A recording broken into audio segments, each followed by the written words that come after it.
Eh bien, la question, je vais maintenant prendre la Bible, la parole de Dieu, et l'approcher tout près. La Bible est un livre ouvert. Et il y a une question que peut-être vous avez entendue. C'est comme une excuse qu'on donne. Je l'entends assez souvent. Peut-être vous l'avez déjà entendu aussi. On dit, peu importe ce que je crois, pourvu que je sois sincère. Est-ce que ce n'est pas ça qui compte? La sincérité? Je peux croire de tout mon cœur et puis... mais l'important, que dit la Bible à ce sujet-là? La Bible met-elle de l'importance sur ce qu'on croit? Bien sûr. La Bible parle-t-elle de la sincérité? Oui. Jésus a dit que ce qu'un homme croit est essentiel. C'est primordial. C'est absolument important. J'aimerais vous lire un passage dans la parole de Dieu. C'est dans l'Évangile de Marc, chapitre 16, les versets 15 et 16. Jésus leur dit, « Allez par tout le monde et prêchez la bonne nouvelle à toute la création. Celui qui croira et qui sera baptisé sera sauvé, mais celui qui ne croira pas sera condamné. » Ce sont des paroles solennelles. Vous avez entendu aussi bien que moi. Jésus leur dit, allez par tout le monde. C'est à l'impératif. Il leur dit de prêcher la bonne nouvelle. La parole de Dieu que vous entendez en ce moment, elle est vraiment une bonne nouvelle. Parce que la parole de Dieu a le pouvoir de vous délivrer de vos chaînes. Il y a autre chose à votre vie que ce que vous vivez présentement. Et des milliers de personnes ont trouvé cette délivrance par l'Écriture lorsqu'ils ont découvert le Seigneur Jésus-Christ qui est vivant, qui est authentique et qui peut transformer la vie. Lui seul peut opérer cette transformation dans le cœur d'un drogué, d'un alcoolique, de quelqu'un qui est tombé très, très bas dans les pires péchés de ce monde. Il n'y a que Jésus qui peut les sortir de cet esclavage, de ce bourbier, et le transformer. Et en faire un enfant de Dieu, transformé par la puissance du Saint-Esprit. Il est important de croire en Jésus. C'est ça la bonne nouvelle. Vous avez remarqué ce qui a été écrit dans l'Écriture?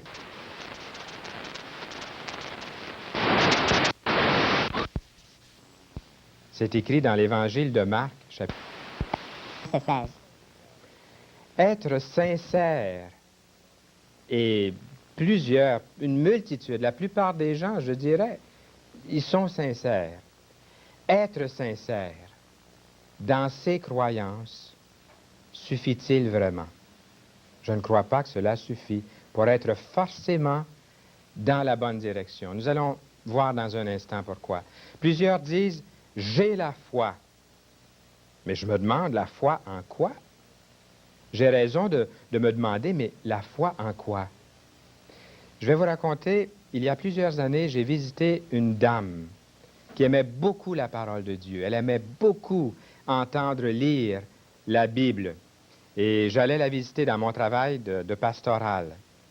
En tant que pasteur, j'entrais chez elle et je lisais la parole de Dieu avec elle. Elle aimait tellement ça. Je me souviens encore, elle se berçait. De temps en temps, elle me donnait du sucre à la crème ou des bonbons.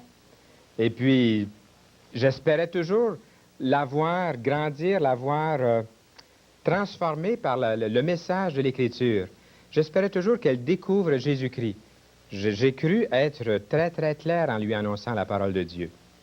Et savez-vous, à chaque fois ce qu'elle me disait, après chaque visite, j'attendais toujours qu'elle me dise oui, je suis prêt à prier, à demander que Jésus-Christ vienne dans ma vie. Elle me disait toujours, ce sont des bien beaux mots. Elle le disait comme ceci, c'est des bien beaux mots. Je partais de là et toujours un petit peu bouleversé en me disant, ah, quand est-ce qu'elle va comprendre que ce n'est pas seulement des bien beaux mots, mais qu'il y a là quelque chose de plus profond. La Bible dit, telle voie paraît droite à un homme, mais son issue, c'est la voie de la mort. C'est écrit dans Proverbes, chapitre 13, verset 25. Je vous donne la suite de cette dame que je visitais. Un jour, elle est tombée gravement malade. Et je suis allé la voir à l'hôpital. Et depuis 23 ans, j'ai une émission à la radio qui s'appelle La foi vivifiante. Peut-être que vous l'avez déjà entendue. Je vous invite à syntoniser cette émission. Demandez au téléphone où est-ce que vous pouvez prendre l'émission La foi vivifiante. À tous les vendredis à midi et demi. Et dans certains autres endroits, nous vous donnerons également l'horaire. Je suis allé la voir à l'hôpital. Et puis, elle était dans une sorte de coma. On m'a dit qu'elle n'a pas connaissance. Et j'ai appris que souvent, les gens dans le coma, on m'a dit qu'ils peuvent entendre. Donc, je lui ai dit, Madame, je suis Fernand Saint-Louis. Et elle ne bougeait pas. Je voyais qu'elle était comme inconsciente. Je lui ai dit, c'est Fernand Saint-Louis de l'émission La foi vivifiante. Elle a réagi. Pourtant, on la pensait inconsciente. Elle a réagi. J'ai dit, la foi vivifiante, Fernand Saint-Louis de la foi vivifiante. Et tout à coup, j'ai pu lire et entendre sur ses lèvres, la foi, la foi. Et elle a répété plusieurs fois, la foi. Et finalement, c'était à haute voix. Elle a dit, enfin, j'ai la foi. Et je crois qu'elle avait finalement compris qu'il fallait mettre sa foi en Jésus-Christ, que c'est lui le salut, Jésus. Ce n'est pas la religion ou la philosophie ou une croyance quelconque, mais c'est vraiment une personne authentique, le Sauveur, le Seigneur Jésus-Christ. De lui avouer ses fautes, ses péchés, de réaliser que lorsqu'il est mort à la croix et qu'il a accepté les clous dans ses mains, que le sang a coulé, c'est comme si Jésus disait, « Je t'aime, je prends ta place, je meurs pour toi, et moi le juste, je meurs pour toi, je porte tes péchés sur mon corps à la croix. » On peut être sincère dans toutes sortes de choses, mais sincèrement dans l'erreur. Il y a un autre verset que j'aimerais lire qui se trouve dans Jean, le chapitre 14, les versets 5 à 8. Et c'est celui qui doutait toujours, Thomas, vous l'aurez reconnu. « Seigneur, nous ne savons où tu vas, lui dit Thomas. Comment pouvons-nous en savoir le chemin? » Jésus lui dit, « Je suis le chemin, la vérité et la vie. Nul ne vient au Père que par moi. Si vous me connaissiez, vous connaîtriez aussi mon Père.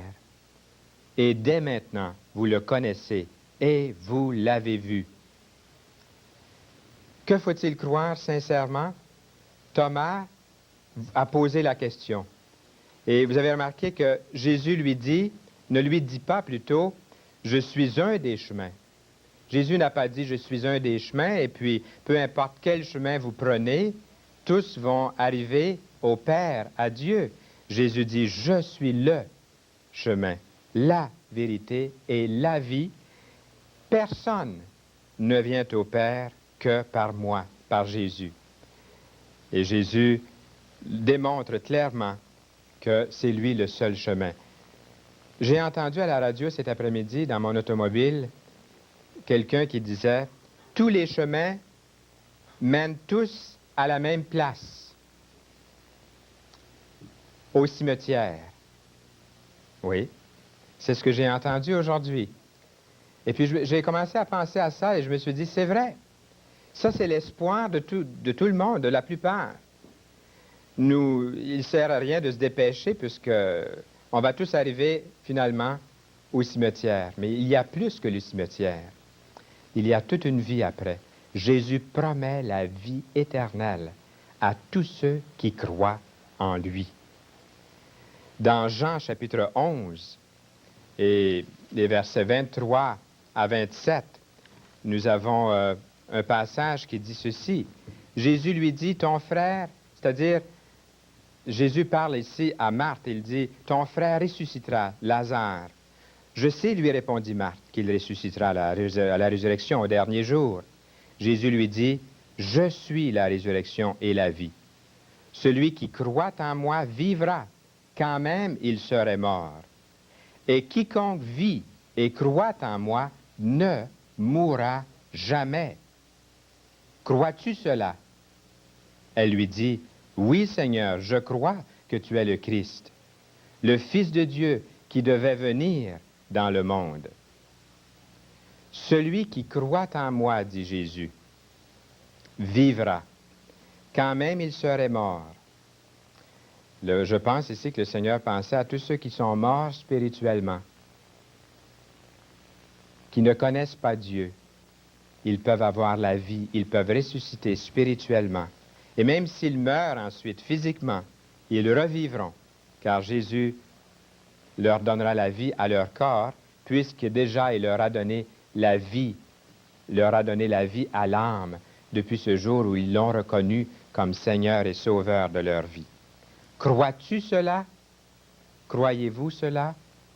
Au moment où vous entendez ma voix aujourd'hui, êtes-vous prêt à dire comme Marthe, oui, Seigneur, je crois que tu es le Christ, le Fils de Dieu, qui devait venir dans le monde. Pourquoi y aura-t-il des gens qui se perdront en fin de compte? J'aimerais vous répondre par la parole de Dieu encore une fois, et c'est un passage, c'est l'apôtre Paul qui écrit ces paroles. Ils se perdront parce qu'ils n'auront pas reçu et aimé la vérité qui les aurait sauvés. Ainsi, tous ceux qui n'auront pas cru à la vérité, mais qui auront pris plaisir au mal, seront condamnés. Et je ne crois pas que le Seigneur est intéressé à ce que personne ne soit condamné. Au fond, le Seigneur aimerait que tous parviennent à la repentance. Et si vous le voulez sincèrement aujourd'hui, au moment où je vous parle, là où vous êtes, si vous le voulez sincèrement et sérieusement, vous pouvez aussi recevoir le Seigneur Jésus-Christ comme votre sauveur personnel. N'oubliez pas ce texte que nous vous avons lu il y a quelques instants. « Telle voie paraît droite à un homme, mais son issue, c'est la voie de la mort. » Le verset continue en disant « Au milieu même du rire, le cœur peut être affligé. » C'est écrit dans le Proverbe 14, verset 12. Dans la Bible, nous lisons que le péché va payer un salaire un jour. Il est écrit « Le salaire du péché, c'est la mort. » La mort spirituelle, selon Romains, chapitre 6, le verset 23. Il est aussi écrit « Mais Dieu prouve son amour envers nous, en ce que lorsque nous étions encore des pécheurs, le Christ, Jésus, est mort pour nous. » Voici les 5 paroles les plus importantes de toute la Bible. Pour vous, aujourd'hui, au moment où vous entendez ma voix, Jésus est mort pour vous. Ce sont les paroles les plus importantes. Le Christ est mort pour nous. Lui le juste, Jésus, nous lisons dans l'Écriture, lui qui n'a pas connu le péché, Dieu l'a fait devenir péché pour nous lorsqu'il a accepté de mourir sur cette croix du centre. La croix qui aurait dû être dressée pour Barabbas, c'est Jésus qui l'a prise. Et Barabbas a été délivré. Jésus s'est retrouvé sur la croix du centre entre les 2 brigands. Et Barabbas, lui, a été libéré. Barabbas me représentait et vous représentait. Quel amour je vois à la croix du Calvaire lorsque je vois Jésus crucifié entre les 2 brigands. Je vois qu'il prend ma place, qu'il prend votre place à vous. Mais je dois encore dire oui, je l'accepte, j'accepte ce que Jésus-Christ a fait pour moi. Je peux l'accepter ou le refuser. Cela ne m'est pas imposé. Le Seigneur est courtois, il attend que nous acceptions ce don gratuit qu'il nous offre. Celui qui n'a pas connu le péché, Dieu l'a fait devenir pour nous.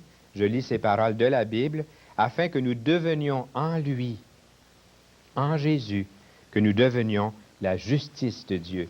C'est écrit dans la 2e épître de Paul aux Corinthiens, chapitre 5, verset 21. Si le salaire du péché est la mort, nous lisons dans la Bible, le don gratuit de Dieu, c'est la vie éternelle en Jésus-Christ, notre Seigneur. Un don gratuit comme ce petit livre, un remède contre le souci, qui vous est offert absolument gratuitement. Vous n'avez pas besoin de le payer, c'est gratuit. Vous ne le méritez pas, vous n'avez pas besoin de le gagner. Et il vous est offert. C'est un cadeau. Le salut nous est offert par Dieu de cette façon-là. Malgré notre bon ou mauvais caractère, ça n'a rien à voir.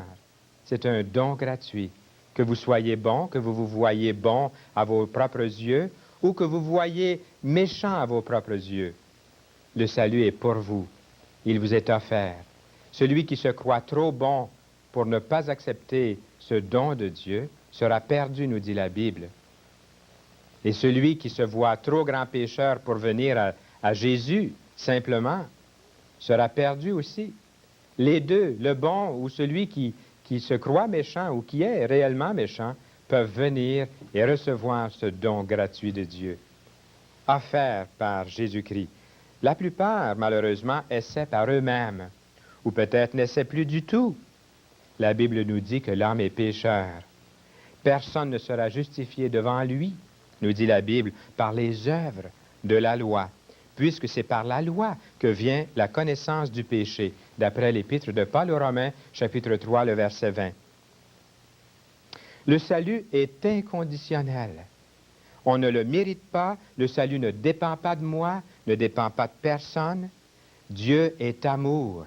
Nous lisons dans la Bible un verset connu, « Dieu a tant aimé le monde qu'il a donné son Fils unique, afin que quiconque croit en lui ne périsse pas, mais qu'il ait la vie éternelle. » Nous lisons encore, Dieu nous a donné la vie éternelle.